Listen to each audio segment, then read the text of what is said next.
Hello friends, welcome to my channel. আইপিএলের শুরু থেকে ভালো খেলেও শুক্রবার ছিটকে গিয়েছে গুজরাট টাইটান্স। এলিমিনেটরে মুম্বাইয়ের কাছে 20 রানে হেরেছে তারা।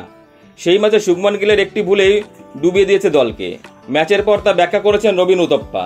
কেকেআরের প্রাক্তন ক্রিকেটারের মতে প্রসিদ্ধ কৃষ্ণর হাতে নতুন বল তুলে দেওয়াই সবচেয়ে বড় ভুল হয়েছে শুভমনের, কারণ মাঝের দিকের ওভারে তিনি বেশি সফল। প্রসিদ্ধ প্রথমবার বল করতে আসেন দ্বিতীয় ওভারে 10 রান দেন, পরের ওভারে 26 রান নেন জনি বেস্টো। উতপ্পা বলেছেন, গুজরাটের কৌশল ছিল পুরোপুরি প্রতিক্রিয়াশীল, নিজের থেকে কোনো কৌশল তৈরি করতে পারছিল না তারা।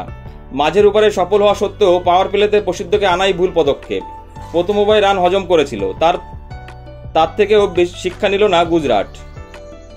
উতপ্পার সংযোজন 26 রান এবং 22 রানের যে ওভারগুলো উঠেছিল সেগুলোই গুরুত্বপূর্ণ হয়ে দেখা দিল। ফিল্ডিংয়েও গুজরাটকে ডুবিয়েছে। এতগুলো ক্যাচ ফেললে আপনি আশা করতে পারেন না ট্রফি জিতবেন। প্রথম 2 ওভারে 36 রান হজম করা সত্ত্বেও প্রসিদ্ধকে দিয়ে পুরো 4 ওভারই বল করান শুভমন। 4 ওভারে 52 রান হজম করেন প্রসিদ্ধ। ম্যাচ হারার যা অন্যতম কারণ। ম্যাচের শেষে শুভমনও স্বীকার করেন, ক্যাচ ফেলাই কাল হলো।